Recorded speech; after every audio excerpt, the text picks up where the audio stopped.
All right. Hello, everybody. This is the October 29th Halloween edition of the Helm Developer Call.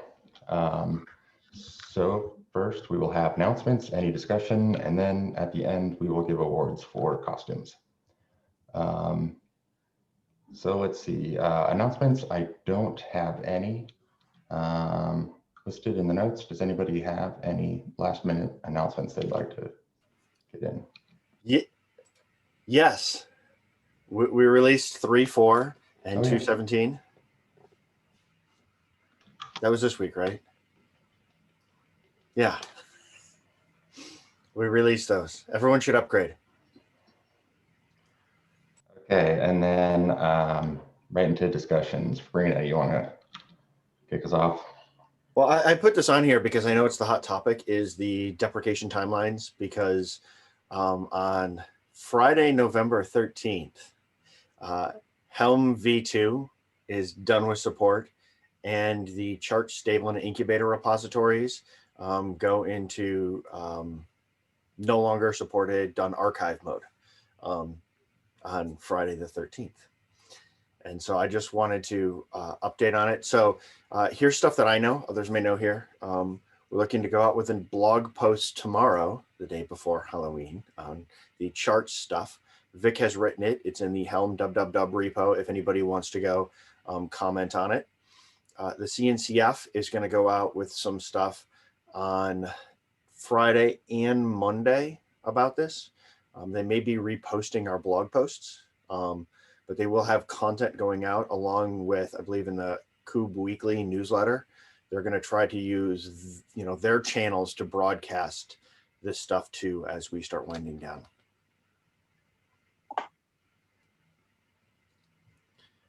So that's some of the stuff there. I don't know if anybody else has anything else. The timeline, I think on the chart side, I want to say on, is it the 6th? We're going to pull the stable and incubator out of the artifact hub, so they're not listed there anymore as we work on winding this stuff down. Yeah, Matt, I was just going to say that that's probably the one piece that still has room for confusion for end users who may not read the blog posts. Because discoverability there will be down, but availability will be up, supposedly forever. So, yeah. And I probably I'm so sorry. Let me just finish this one little bit. The one quick note there is that discoverability will continue to increase as the ongoing effort to relocate chart source to new repos continues. So as each get relocated, they will then show up in the artifact hub one at a time, just as they have been. That's it. It just occurred to me, the Monday announcement will probably be completely overshadowed by Docker completely breaking as they implement their limits. Maybe Tuesday. I totally thought you were going to say the election. So did I. Yeah, even when you said duh, and I thought you were going to say democracy. I wonder if this timing is on purpose. When everybody's CI is going to break. Although for Helm, we've already made the changes, so our CI will not break. We've now are using an account, so we get what hundreds more per every 6-hour window, whatever it is. So we have switched to that in order to alleviate some of the Helm CI pain already. All right, that's all I had on this. Did anybody else have anything else they wanted to talk about with the deprecations?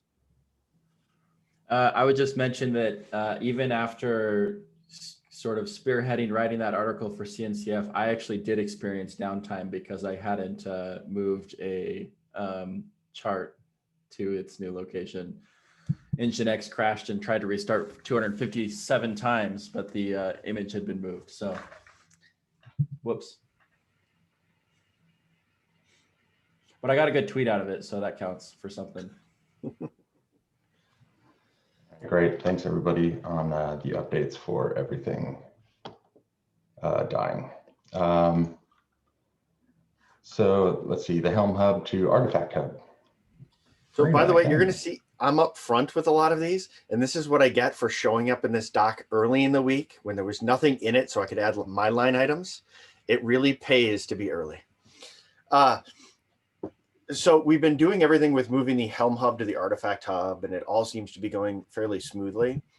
But there is, in addition to the PR that Bridget put up there with changes for Helm, there is still the fact that we as a whole get all the traffic into hub.helm.sh, and then we're using a 3.0 something redirect. I'd have to go look to see which one, over to the artifact hub. Okay. And so there's actually a couple of ways we can go forward with handling this. One, we can always just be that redirect and run a service or something that does this, or we can just pass the DNS off over to the artifact hub and let them do the redirect. And I wanted thoughts on what folks think we should do. We'll always control the DNS, but it's a matter of, do we keep something up and running that handles this, or just let them handle it?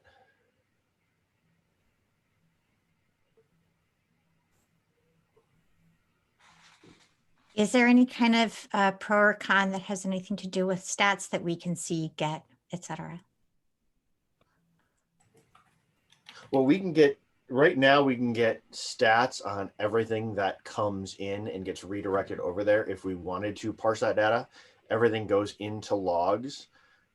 There is a ton of garbage data in there, a ton of garbage stuff that comes into us that gets redirected over there. And we haven't been able to figure out what it is. So for example, somebody does a query against the old Monocular API that the Artifact Hub implements for searching. And it's not for a chart. It looks like it's for dash separated keywords, and it's coming from multiple locations, from what looks like something running in multiple public clouds. We have no idea what it is because it's not something that's open source that we can have been able to discover. And it's producing tons of garbage data. And we just forward it on, and the Artifact Hub deals with it with CDN caching, I think. And they may have done some other things to layer it off because they realize it returns no legitimate results. So there's tons, and we'd have to come up with a way to actually parse through it, look for real information in doing that stuff if we wanted to. I don't have the time or desire to do that, though. If somebody else wants to, they can. Can we get stats from Artifact Hub? Maybe. What kind of stats would folks be interested in?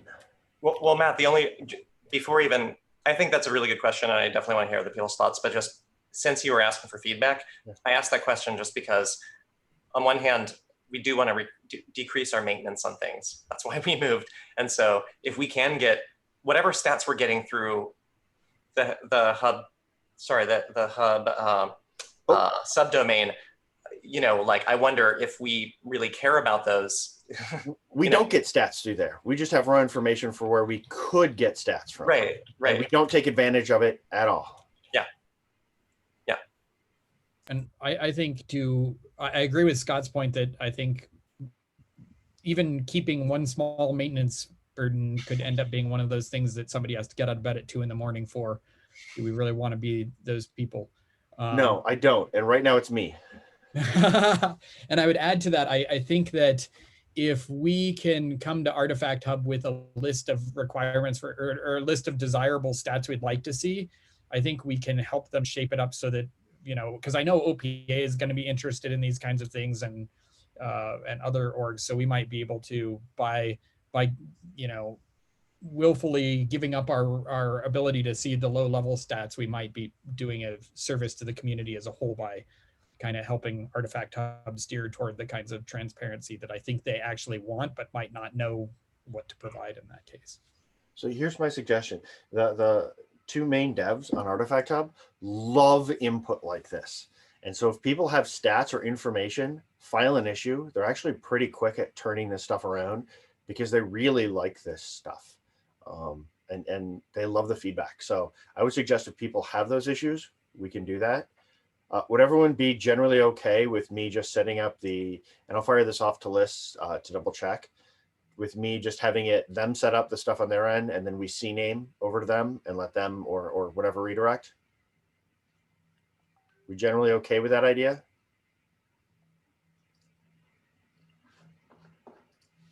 Okay. I'm going to take silence as yes. I was carefully nodding, but I didn't want my cheese hat to fall off. Silence means you get to pick. Silence means everybody I get to voted. pick. Before we move to the Fantastic. next topic, I want to make sure we don't ignore the thing that I added as a subpoint to this, that being exactly what we update in the doc strings that get baked into Helm, that therefore this has to get resolved and put in a milestone, yada, yada, yada. I can't just YOLO it out into the doc site. And I didn't think that through, which is why Scott and I had dueling PRs and then neither of them got merged. And I just want us to commit to putting that PR in a milestone. I don't care which one, but it has to go in a milestone, please. Okay. I just put it in 3.5, but I would Perfect. ask, since I'm an Artifact Hub maintainer, that 2 other Helm maintainers or go take a look at this. I'm happy to, but I would like it if 2 other Helm maintainers looked at it. All right. I just jumped into the call. I'd be more than happy to volunteer myself to go and take a look into this, whatever it happens to be. So I just volunteered myself to work that I don't even know what's found, but Rewriting the whole Helm core in a week? You are definitely ambitious. No. Right. And I just pasted into the Zoom chat the thing that I was asking somebody to review, which is just Scott's PR to update doc strings. okay, perfect. Thanks, Bridget. I'll take a look at that. all right. And speaking of forcing people into work, we're about halfway through. So if we could get volunteers for moderator notes and issue triage. If you want to sign up, just post in the chat there. I'll wait.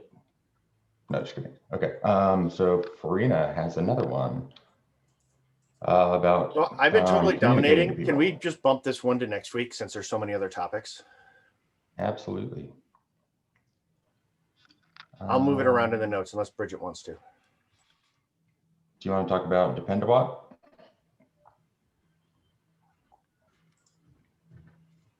Sure. So Dependabot's been pulling in a bunch of things, and I forgot what's our policy on like Kubernetes patch releases. Do we pull those into Helm patch releases?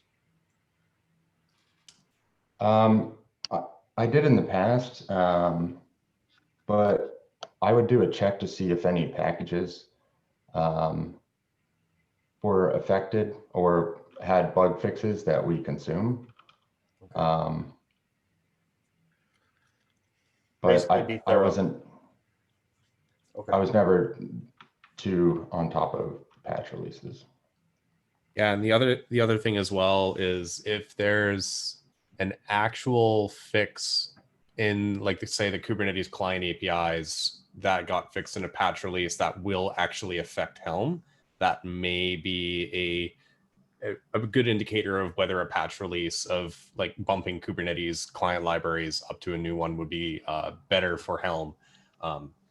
I think there was one in a relatively recent Kubernetes client API release that does fix something in Helm. I can't recall exactly what it was, but it might have been warranted for a 3.4.1.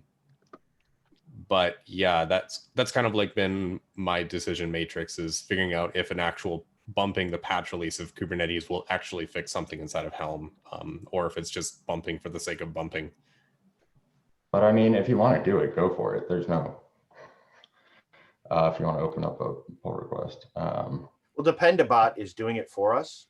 So we just merge what Dependabot's basically bringing in, automated catching these things. Yeah, if it's a patch release, nothing will break.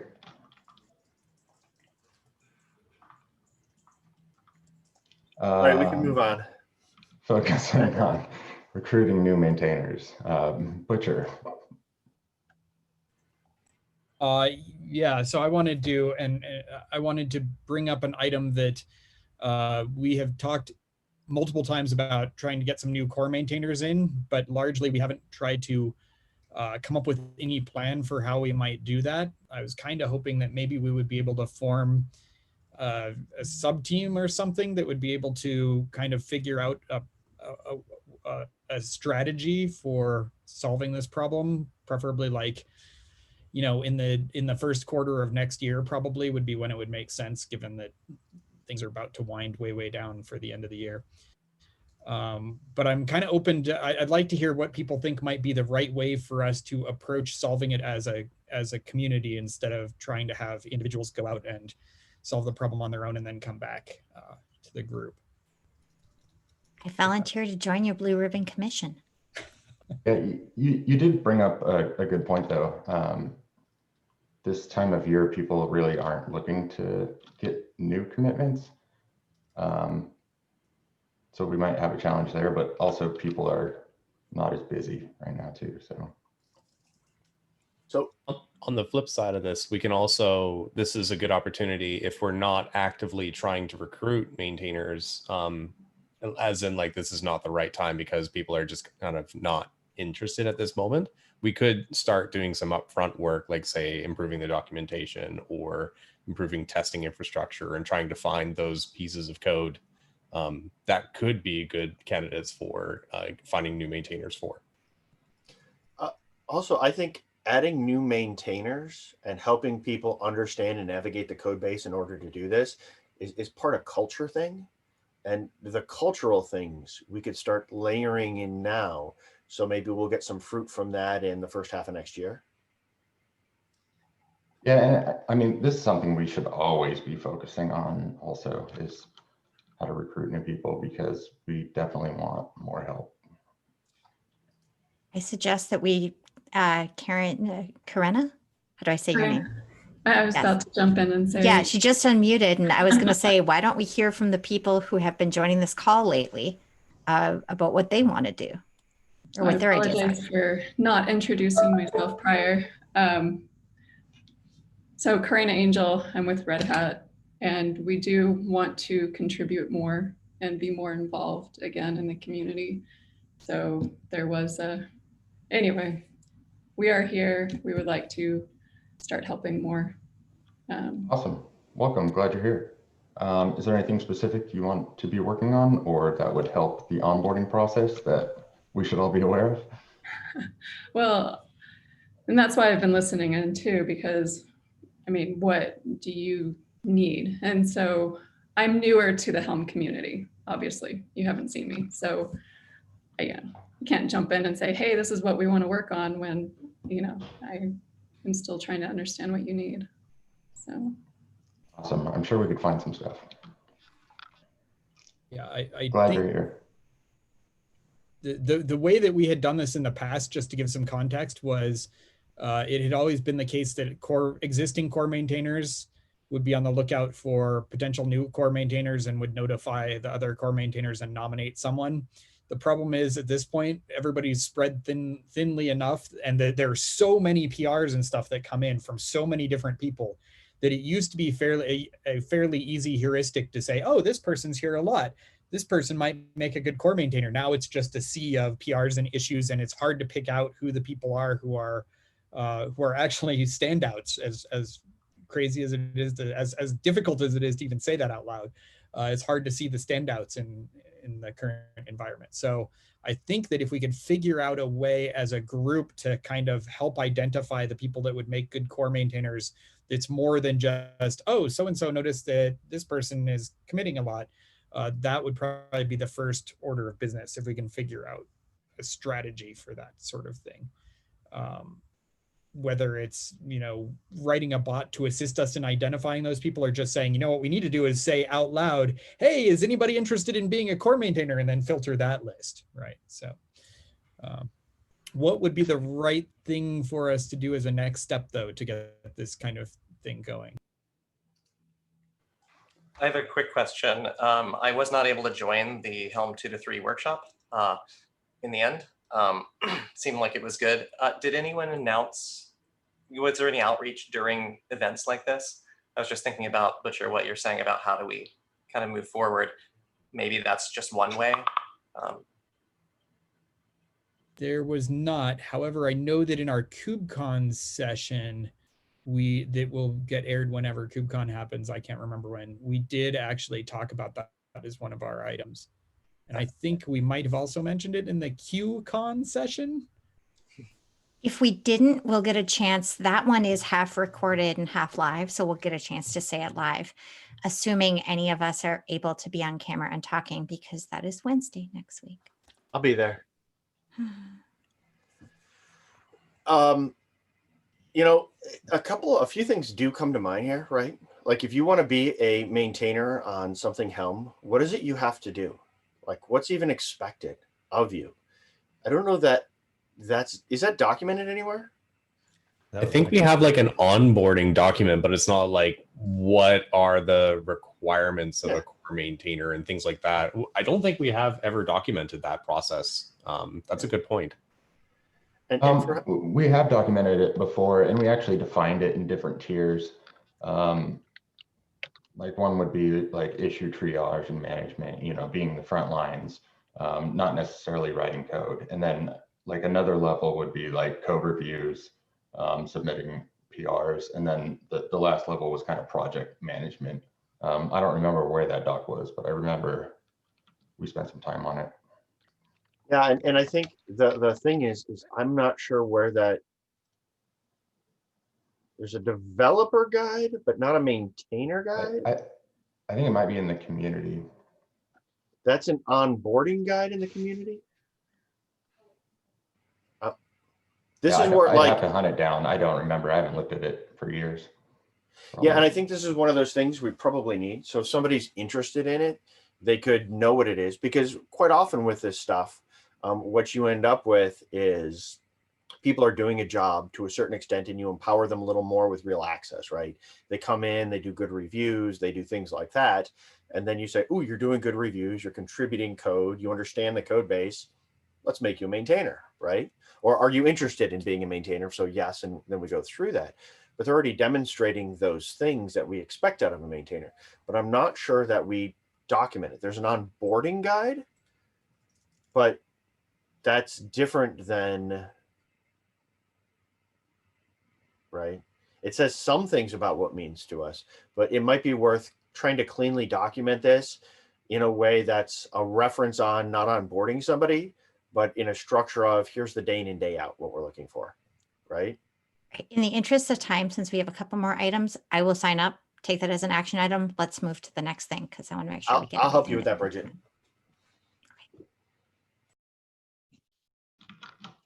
And then next up is Mark for generating docs for the website. Right. So okay, I thought I was on mute. More stuff to learn for me. The docs for V2 are out of date. I don't really know what to do, but it's gonna kind of die. So I'm hoping I don't have to learn it and somebody else will do it.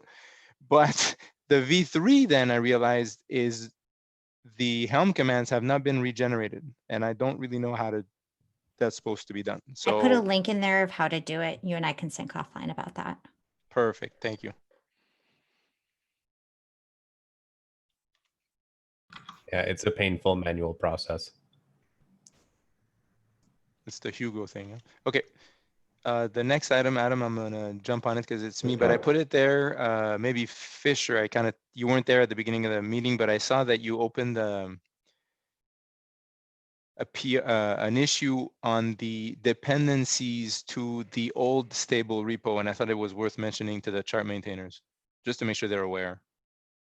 Oh yeah, good call out. Yeah, so there was a community member who just noticed this morning that the index does have in charts.helm.sh has some links to the Kubernetes charts, the Google Cloud Storage bucket, and basically that's because the requirements.yaml for a lot of the charts in the stable and incubator repositories depend on another chart inside that repository. So I think at some point we need to coordinate, or on the chart maintainer side, we should probably try and coordinate how we're going to migrate all those dependencies over. And I know this has been a pain in the past with having to update things en masse. So let me just say that, Scott, can you and I pair on this one? Yes, I'll make an issue right now to track it and we'll pair. Oh, okay, yeah, there's an issue link there that is just for this. It's linked in the notes. Okay. We'll drop it in here. But if you and I want to go off and pair and try to get this fixed in the next week. Absolutely. Let's do it. Great. All right, and we got 2 minutes, and we have a plug for a pull request merge. Joe, did you want to mention anything about Sure. that? Or? Yeah, there was an issue where deprecated APIs are being errored instead of warned. So we were going to just reduce the severity, but that turned into a much bigger thing. Upstream now actually keeps the entire deprecation data in Kubernetes. So we've changed that so it actually reports directly from Kubernetes what the deprecations are, when they're deprecated, and when they're being removed. So I think it's a nice improvement. Where is that It's link? gonna be great. Gotta see that link. It's in it's in the meeting notes. No, sorry, the thing about Kubernetes APIs. The API. Is it in your PR? Yeah, it should be in there. Great, excellent. Thank you. It was also in the 119 release notes. Yeah, so I think before this one could be merged, so it's got Martin Hickey's approval. It will need at least one other core maintainer to go and take a look and review and approve this, because anything over a size small needs a second maintainer. But yeah, assuming that goes through, then yeah, that should be able to get merged, no problem. Do we have somebody who's looking at that and thinking, oh, I could LGTM that. I could test that and look at that. Anybody want to say, I'm going to do that? And just to clarify from my knowledge, didn't we say that any PR now is supposed to be 2 maintainers, no matter the size, or? Any PR that's not an extra small. Yeah, extra smalls are like according Oh, to extra smalls. Okay, yeah, okay. that's Sorry, like 1 thank to you. 5 line changes. They only need 1. And I Understood, thank you. added this to the 3.5 milestone. So as we go through that, if it hasn't gotten to it by that point, we'll take some good passes at it, because that's when it would be released, January something, mid-January, 13th. 13th. Yeah, having to run. Okay, and with that, we are out of time. So thank you all for joining. I'll see you all next week. Thank you. Bye. Bye.